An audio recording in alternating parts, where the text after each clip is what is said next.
Welcome to Everything Pro Wrestling. Everything Pro Wrestling is a show by the fans, for the fans. And I am your host, Conrad Cushman, and we are here today with a retro review of WCW Fall Brawl 1997.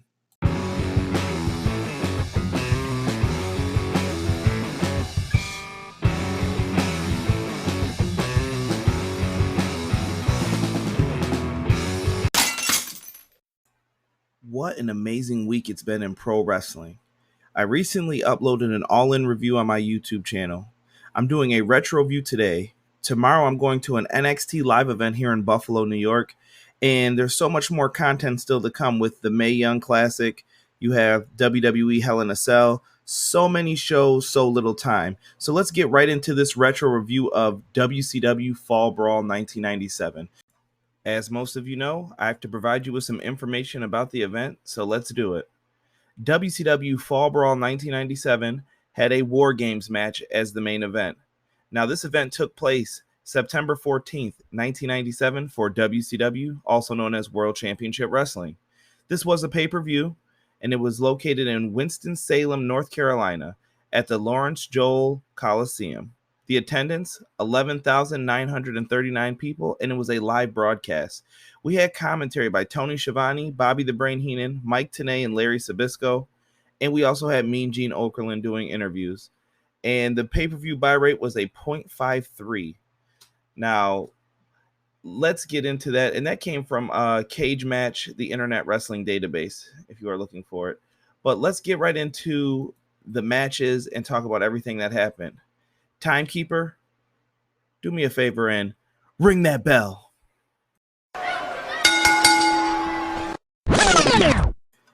WCW Fall Brawl 1997 was built around one match, the War Games match. 2 rings, 1 big cage around them with the 4 Horsemen versus the NWO. And that's how we start off the pay-per-view with a great video package showing Arn Anderson putting Curt Hennig in his place in the match. We also have the NWO doing a parody act of the 4 Horsemen, making fun of tradition. And Roddy Piper, who was in charge storyline-wise in WCW, making the match official. And if you guys watch my retro review of Road Wild 1997, this is all going to follow the same timeline if you wanted to follow it. But let's get right into the opening match. We have Eddie Guerrero versus Chris Jericho for the Cruiserweight Championship. This was an excellent opener. Brought you back to why WCW started to win the Monday Night War. They had excellent opening matches with guys like Chris Jericho and Eddie Guerrero. Chris Jericho is the Cruiserweight champion for this match. They just were wrestling all over this ring. Classic heel stuff. With the little time that they had, they still made it work. Eddie Guerrero ends up reversing a top rope suplex from Jericho and lands a frog splash. 1, 2, 3. What an exciting way to start off the pay-per-view. We have Eddie Guerrero as the new Cruiserweight champion. I gave the match an overall grade of a B-. We get into our second match for this pay-per-view. We have 2 Hall of Fame tag teams in this one. We have Harlem Heat with Miss Jackie versus the Steiner brothers with Ted DiBiase. I always felt it was weird, Ted DiBiase being with the Steiner brothers at the time. Maybe it was just me. I don't know. But this match felt sloppy at points, like most WCW 90s tag matches, but it also felt real. It didn't feel like choreographed spots. It felt like these guys were actually hitting each other and they were going at it. And some of the bumps look brutal in this match when you go back and watch it. It had that raw feeling and it just felt real, like I said. Traditional tag match, lots of interference and everything else. Scott Steiner looked like a genetic freak. He looked like a beast in this match. Rick Steiner was moving around great. We saw the powerhouse Stevie Ray in there doing his thing, and Booker T was just smooth as butter. Like, this guy can move, and he does everything perfectly, and he lands everything crisp. Now, when we get into this match, we have the ending, basically. Harlem Heat set up Rick Steiner on top of the shoulders, hit the Heat Seeker, which was the drop kick from like a Doomsday Device position. They end up breaking it up, and Booker T goes for a Harlem sidekick, goes out of the ring because of Scott Steiner knocking him out. He's on the floor with DiBiase. And Stevie Ray's going for a move on Rick, but Scott comes in for the double team move. Scott hooks him for a German suplex. At the same time, a Steiner line. And then Rick Steiner goes for the pin on Stevie Ray. And 1, 2, 3, the Steiner brothers are your winners. And I would assume that this is going to put them in contention for a tag title match soon. That's what it sounded like on commentary. But overall, good match. And I had to give it a grade of a C+.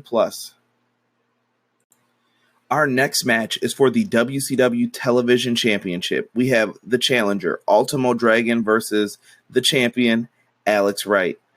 And I have to say this. This is like confessions. I was a huge Alex Wright fan when he was a solo wrestler. Make fun of me, call me whatever. I actually thought Alex Wright was a great wrestler. Always had a pretty unique look. He could move in the ring. He had the height. I just thought he was really good. I think the dancing stuff may have killed him, but Alex Wright did a tremendous job.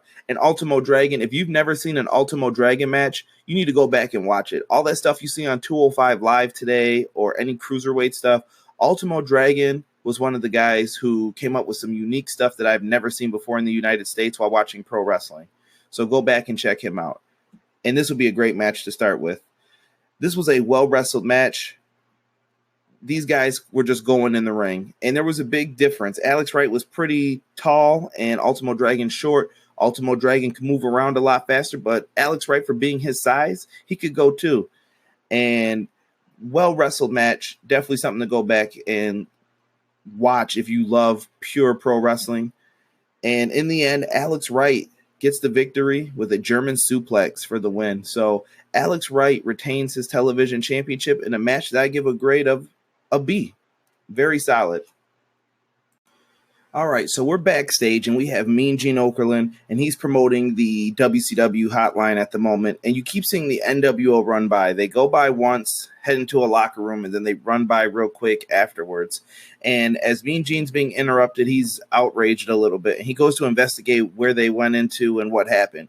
And we see that Curt Hennig is laid out by the NWO. So this is going to hurt the Four Horsemen in their War Games match.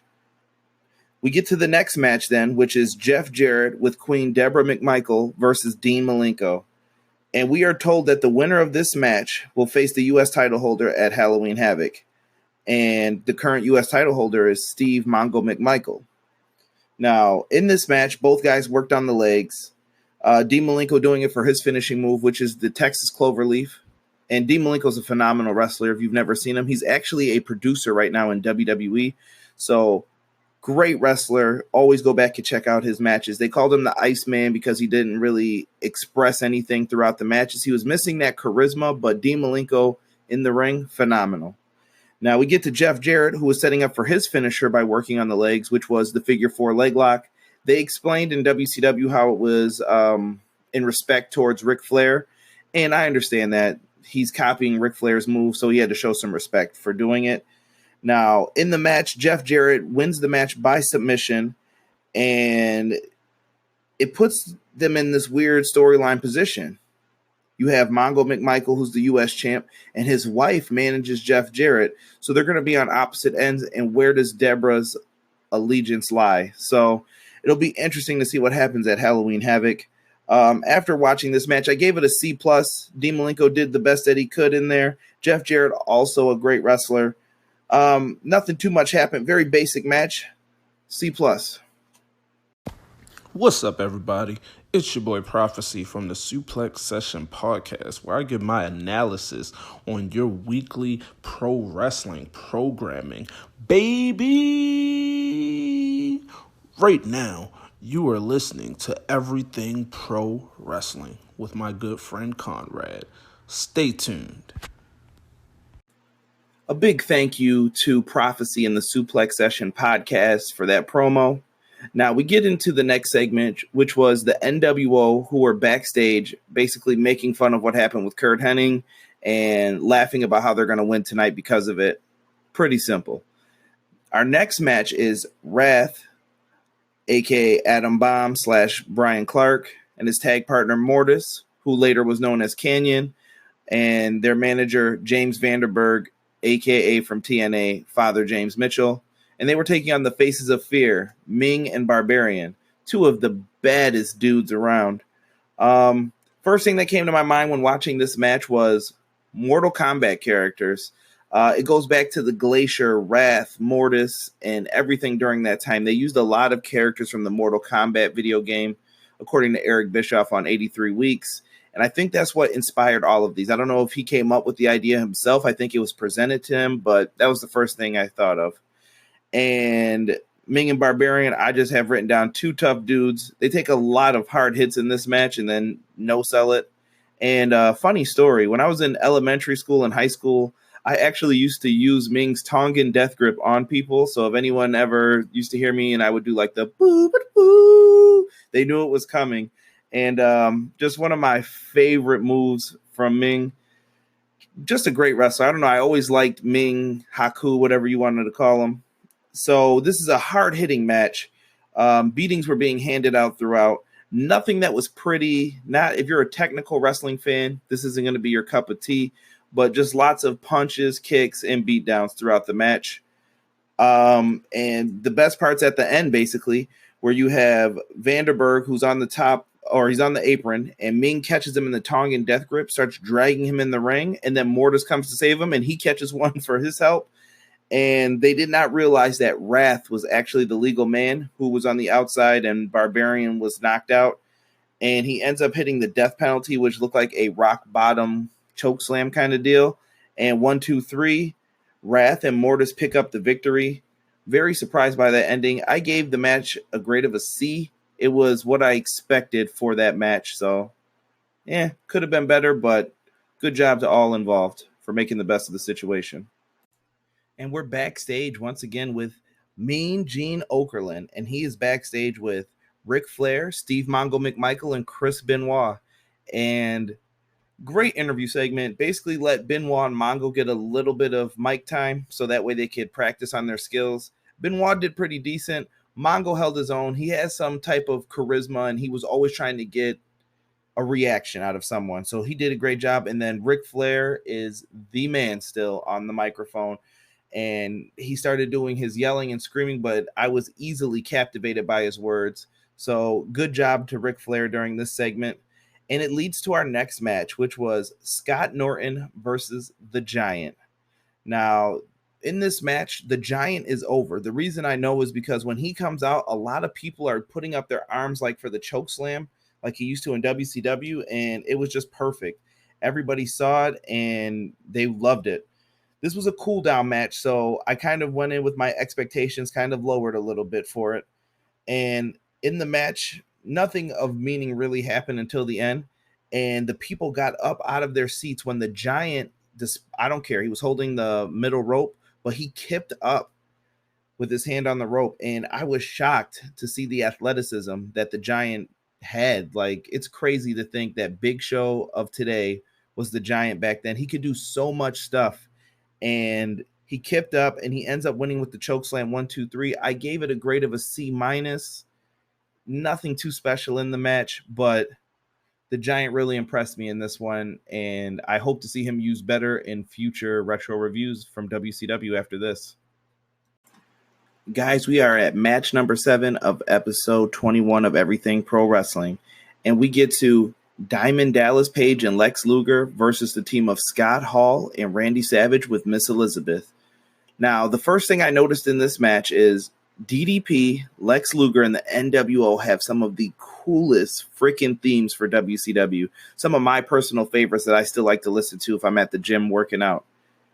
Also on commentary, I noticed immediately that Larry Sabisco is all over Scott Hall. Like, he does not give a damn what Scott Hall thinks, what he's doing, and he trashes all over him. And that's all set up throughout the match. Now, at the time, everyone is popular in North Carolina. DDP's over, Luger's over, Hall's over, Savage is over, Liz is over. It doesn't matter. These guys are going nuts for them. The fans love them all. So Hall basically ends up separating the referee into another ring while everything else is happening. And Scott Hall beats down the referee. And another ref comes out to check on the ref, and Scott Hall winds up beating him down as well. And that's when Larry Zbyszko can't take anymore, and he gets off of the headset, leaves the broadcast booth, and starts heading towards the ring. And in between that time, Lex Luger was wedged in between the two rings for the War Games match, and he is out. Well, Lex Luger starting to stir as Scott Hall and Larry Zbyszko come face to face. What happens? Well, Larry Zbyszko gets in the ring and teases that he's going to fight Hall. Hall basically is treating him like he's an old man. I'm going to slap him around a little bit, and then I'll go back to doing what I wanted to do. Well, Zbyszko pushes Hall into Luger for the roll-up. 1, 2, 3. Larry Zbyszko counts it, and that was it. Like, this match had very little wrestling in it. I mean, DDP got to do some stuff, and that was really it. This match was more so telling a story, I felt like, between Larry Zbyszko and Scott Hall. DDP and Luger did their jobs. Was it a bad match? No. Was it anything exciting? No. I mean, it was exciting, I guess, for the people there, but if you were at home and you paid for it, I would kind of be a little disappointed. Still worth your time to check out just to see how things were operating back then during the Monday Night Wars. Like I said, I wrote ahead a WTF ending. Hall goes into Luger for the fast count roll-up, and Larry Zbyszko counted real fast, like 1, 2, 3, and that was it. Overall, I give it a grade of a C, and now we move on to the main event. All right, guys, we start off with Mean Gene Okerlund out there, and he is talking about Curt Hennig, saying he has no additional information, and he puts over how you can call the hotline to hear Arn Anderson speak about the Horsemen parody by the NWO. There's also a Halloween Havoc promo shown, and then we get into the main event, which is the War Games match between the Four Horsemen and the NWO. Now, this follows traditional War Games rules as Dusty Rhodes intended them to be. You either win by surrender or submission. Those are the only ways to win, and the head referee's decision is final. There's nothing else too complicated about it. Everything's done in intervals. The first 5 minutes, the first two guys will go at it, and then they will alternate back and forth depending on who won the coin toss after that. The amount of time it took me to explain the rules to you will be greatly appreciated versus the amount of time it took Michael Buffer to explain the rules. I thought they went way too into detail, and people would get lost in the weeds when they were doing that. So we start off the match, guys, with Chris Benoit versus Buff Bagwell. Those two are the first two to enter the ring, and then it is followed by Konnan, who joins in, and then he's followed by Mongo McMichael. And this follows the same format. There's 2-on-1. The heels get their heat. The baby faces come in. They even the odds. They get a little bit of a beatdown. Now, the next person to join the NWO team was Syxx, and Syxx came into the ring, and I have to say he was bumping like crazy. Syxx was getting thrown into cages. He was getting slammed. He was getting snap suplexed. He was everywhere in this match. So big props to Sean Waltman for that. And then after that, Ric Flair gets in. He is over. People are going crazy for Ric Flair. He comes into the ring, beating down everybody, chopping everybody, and it's exactly what you expected for this match. Now, right before Flair got into the cage, Curt Hennig came out and had some words with him. He's in a sling, and he basically looks like he's telling him he's ready to go. Nash is on the other side watching everything play out, and he's paying very close attention to everything.